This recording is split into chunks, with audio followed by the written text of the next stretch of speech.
Have you ever seen a movie, but you haven't actually seen the movie? I mean this in the sense of maybe it's a popular movie. There's enough of a pop culture zeitgeist around it. Maybe it's been around for 20, 30, 40 years, maybe even 5 years. And there's enough of an element of the movie that you feel like you've already seen the whole thing. Maybe you've seen clips of it on YouTube, people talking about it. You've seen scenes on TV. You've seen the second half of the goddamn movie, but have you really seen the movie? This is a thing that exists. I saw Mr. Magpie recently, and this was a weird thing for me because I had never seen it, but I felt like I had because I've basically seen the whole final act of this movie and a couple of the iconic parts, as in basically the second half of the movie, you know? But I didn't know. I never saw the complete end though. Like I never saw him getting the TV show and stuff like that. Like there's so much of the plot I didn't know of. I didn't know why he wasn't with his wife. I imagine they were divorced or something. Well, obviously she's dating Pierce Brosnan, whatever. I didn't know what the relationship was of Pierce Brosnan. I didn't know why he came up with this character outside of, or how he came up with this character outside of the fact that he dressed up as in this character of Mrs. Doubtfire to become the nanny for his own kids. Like, there's this whole bunch of stuff that I didn't know about in the movie, so that's why I watched it. Like, I was like, I can't believe I've never fully watched this before. And it's one of those things where, I can't, living with a family who watches movies, there was a year, long time ago, where they watched it. And I don't know what exactly happened on that day, but I feel like I was there for a small portion of it. But I wasn't there for the whole thing. And I don't know what happened. Maybe I was a teenager by that stage. Mom and Dad were watching it with my younger brother. I didn't see it because I was busy playing video games with my friends. Or there was something more prominent. And it was a movie that was like kind of always on. You know, it feels like a movie that was always on. And it just feels weird to me not having seen it properly. Like there's a bunch of movies that are like that for me. That especially ones that I had witnessed as a kid, but never had really seen. Like I had a period where, unfortunately, thanks to awful YouTube channels like Cinema Sins, I used to feel like I'd already seen a movie because they broke it down. Not really, but you know, there were video essays and stuff like that that would emphasize discussing the plot of a movie, and they would go into detail, showing clips or scenes or stills or whatever. And it felt like you'd watched the movie in the general sense of the term. I know what the basic plot is. You look it up on Wikipedia, that kind of stuff. But then the problem is, you haven't really watched the movie. Because obviously there's a lot more than just plot. There's how the characters feel, there's the pacing of the movie, there's the style of editing, directing. There's a lot of different stuff that goes into a movie that makes you actually feel like you've watched it. Like, it's like the equivalent of, I've watched this movie, but I was on my phone for 95% of it, so why doesn't this plot detail make sense? Because you weren't looking. You weren't paying attention. The fact that it's a visual medium and they have so many visual things that will show you something, and you might miss it because you're not paying attention or you're not looking. And like I've even had that with movies in cinemas before, where there's been a detail and there's like so much, like say a person's looking at a letter, they're not reading it. It's just meant to be a vague thing of like, oh, here's to emphasize something, and like these two characters that you've seen in the past, in a past film, have separated, but they're showing it for a telegram. And I'm looking at it, I'm thinking, okay, there's that person's name, and then it cuts away. And I'm like, oh, was that all the detail? Like, was there something there that was emphasized, like why they're not together? And my assumption was there's a divorce that's happened. You know, there's a separation that has happened between these two characters. And they do emphasize it later on through some dialogue saying, this is the reason why I'm not with this person, because we lost our child or whatever between films. And it's one of those, oh, okay, like that makes a lot more sense. And they use that to build character. They use that to connect the character that's talking about it with the new character that they're hanging out with, you know? Someone who's maybe related to them or knows of this person's family history, or simply they're just explaining that they used to have a wife, their kid died, it ruined their relationship, now they're not together anymore, that kind of stuff. And so there are elements like that where you kind of need to pay attention.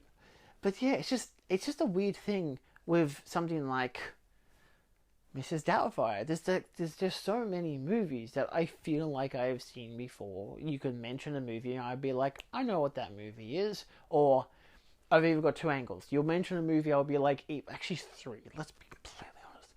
There are three angles. You mention a movie, I could be like, I've never heard of that.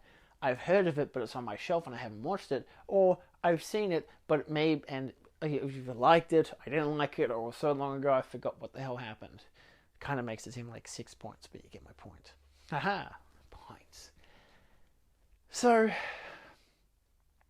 I don't know, it's just one of those things where I feel like it's also like the burden of memory. Like, and this is why I like rewatching movies, because I have been going through Paul Thomas Anderson's filmography of late.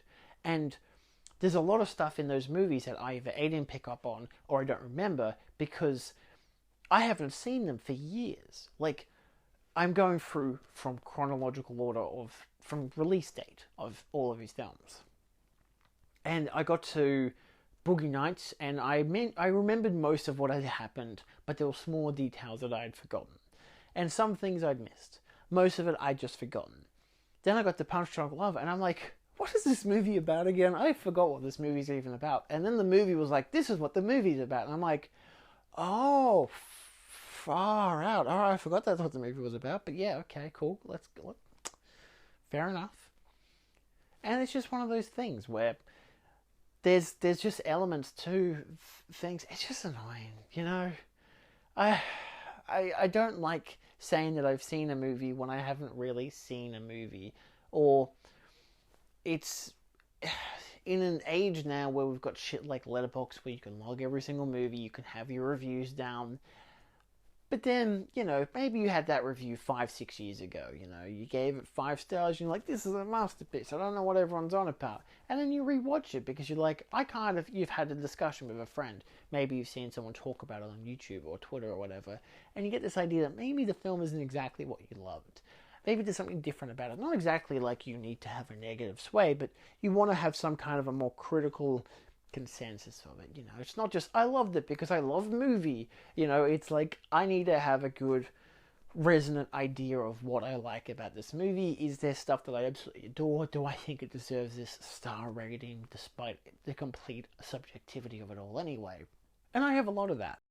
I have been using Letterboxd since like 2019, latest of 2018, and there's a whole bunch of movies that I had given really strong high ratings because of how I'd either viewed it earlier, or maybe these are rewatches. I rewatched Alien 3 the other day, and I've seen the theatrical cut when I was like a kid. I haven't seen the theatrical cut over a decade now. Well over 15 years now. I don't know. It's been a long time since I've watched the theatrical cut of that movie. I never liked the theatrical cut. I thought it was okay. There were elements I liked because of how they did stuff with the alien. But for the most part, I didn't really care about the story. I didn't understand it. There was a lot of things that just didn't make sense to me. Of course, a lot of it's to do with its actual, like, religious iconography and stuff like that, and what it's actually going for thematically as well as character stuff. Then I watched the assembly cut when I was in my late teens. I think this was maybe 2019, 2020 period. I rewatched it, and I watched the assembly cut. And I was like, this is a masterpiece. This is easily like one of the best Alien films. Which, for me, isn't really saying a lot. All the Alien films are really good films. Like, even Resurrection is like, it's not a great film, but it's fun.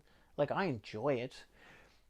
But then I've kind of gone more deconstructive. I've reevaluated them all yet again. I did that for John Wick as well, and Indiana Jones. A lot of franchises I've just gone back and rewatched, because also I love these films and I want to rewatch them, but also sometimes I like having a better, I've aged 5 years, or my critical analysis has aged a lot more. And when I say critical analysis, I don't mean this in like, oh, I'm a critic, I think everything's bad. No, I mean like a more understanding of film and having an appreciation for it as a craft as well as an emotional resonance to it. So I like looking back at films like that, hence why I like rewatching them. And so I rewatched all the John Wick films and I was actually able to be like, yeah, I mean, look, I've always loved them. I love them still. And I've watched them all since multiple times now, and I'm like, I have a ranking now in my head, sure, but it's like, my subjectivity hasn't really changed that much. Maybe I've like dropped this down half a star, be more realistic with them. They're not all 5-star films, but they? I kind of think they are. I'm thinking 5 stars. So you get to the Indiana Jones film. I had that too. I wanted to rank them all because it's like, look, the new one was coming out. I wanted to kind of look at them all more objectively. But not really. It was completely subjective. Love Raiders, love Temple of Doom. I actually, for once, have actually been able to completely love Temple of Doom. I always liked as a kid, weirdly, the dark one. I know, the fucked up one. And I always loved it as a kid. It scared the bejesus out of me, but I loved it. And I rewatched it a couple of years back. I was not in the mood. I was also kind of like, because I'm also the kind of person who, I need to be in a specific mood to watch some films. Like, if there's a film that has a tongue-in-cheek nature, I need to be in that mood for the tongue-in-cheek nature, you know? Like, my dad had watched it because I'd gotten the 4K set, and he was watching it. I'm like, I gotta watch it now, because he was using the theater, and what the hell am I gonna do? Go on my laptop like a noob? No. I want to sit down and watch the movie. And I'm watching it, I just didn't love it, because I'm like, I'm not vibing with this, it ain't doing anything for me. Upon rewatch, like a week ago, loved it. I'm like, you know what? You get in that mindset that's like how you're meant to watch the movie, realistically, I feel like. Then, yeah, loved it. Why was I talking about Mrs. Doubtfire? I'm going so off topic. Do you remember movies you don't remember? The point, I remember what I'm talking about now. The whole idea of reevaluating films. So what? Loved it, whatever. Loved Crusade. For Crystal Skull was interesting. First half great, second half not great. It is what it is. So, you know, I watched the Alien films this year as well, just because I kind of felt like it. I just felt like watching the special edition of Aliens a couple of months ago. How crazy is that? So, there comes Alien 3. And it's the same kind of thing. I didn't remember a lot of what happened last time, and I kind of know why. And I was thinking, why the fuck did I give this film 4.5 stars? I think this time I gave it like 4 stars, because again, assembly cut, the better version. Not a perfect film, and if you hate the fact that the characters from the previous film had died between movies, who cares? They wouldn't have fit into this movie anyway. And trust me, I've read other screenplays and comic adaptations of the initial versions of the third version. Nothing was ever going to be good from this movie. And so, like, maybe the Blomkamp version would have been nice, but that's never going to happen. And so, I'm rewatching it. I'm like, look, it's still interesting. I like the themes. I don't mind the characters. I love the alien stuff. But the film's kind of a drag. It's long. It's kind of boring. It gets much better in the second half because stuff is happening. But, you know, it's just a bit, it just feels a bit empty. But it's fine. I still liked it. So, there are those two angles for me, where there's a movie I feel like I've seen before, but I haven't really actually seen. Again, based on either I've seen a lot of parts. I watched The Castle, the Australian film, as a kid. I used to think that was a TV show. Like a mini-series or something.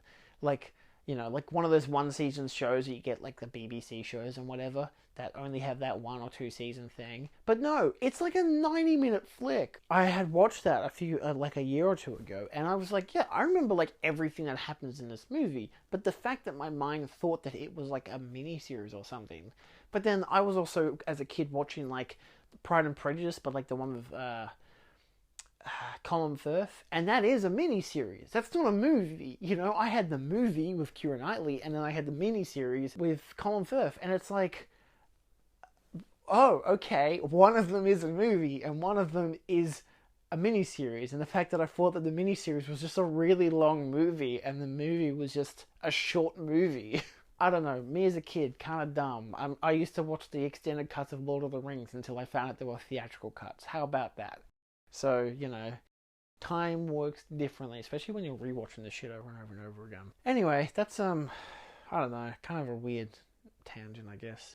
Let me know your thoughts. Are there movies, how do you consider, because I think as it is, time changes opinions anyway, but do you think it's important enough to, like, at least have a more fundamental understanding of a movie? Like, again, there wasn't anything in Mrs. Doubtfire that I didn't really understand when watching it this time around, but I'm like, it was nicer to know what the actual plot was, to understand why things happened, and honestly, I still thought it was really good. I don't like. There's a lot of the iconic stuff of, oh look, he's dressed up like a woman. He's doing guitar on a broom. Wow, let's use that as a poster. And I'm like, I don't really care. Like, that part does not interest me at all. That's like the part where you're like, oh, everyone in the family's laughing because he's dressed up as a woman. I don't find, like, it's not like a politically conscious element that makes me disapprove of that. It's like, for me, it's like, I don't give a shit. Like, he goes around doing that stuff. Hooray. It's like the equivalent of Jerry Maguire's, look, I'm in a shirt and underpants and singing or dancing to a song that's from the 80s because it's the 80s. It just doesn't. It's iconic, sure. It's amusing, sure. But it's like, the rest of the movie stands out a lot more to me. You know, there's a lot of different elements to the movie that I preferred, like his character arc and the characters and the kid. There's so much more of it, and so much of it happened so quickly. I thought the majority of that movie was him dressed up as Mrs. Doubtfire and no one knowing and all this kind of gimmicks and gags. But it's like 20 minutes. It does not last that long. It's like watching Venom, you know, the Tom Hardy film, and how only like 20 minutes of that movie is him as Venom. The rest of it's boring as hell. I mean, it's got some fun parts where he is Venom and also where he's just going insane. That lobster tank scene, hilarious. But, you know, so, yeah.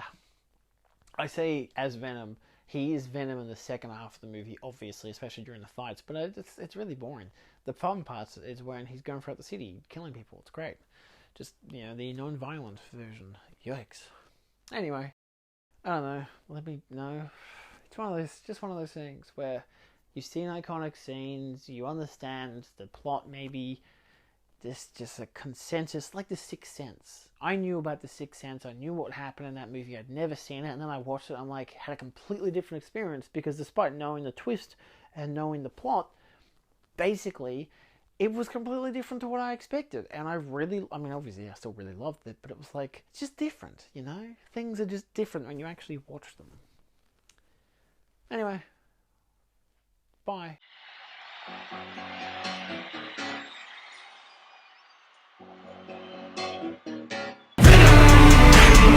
I got that adrenaline,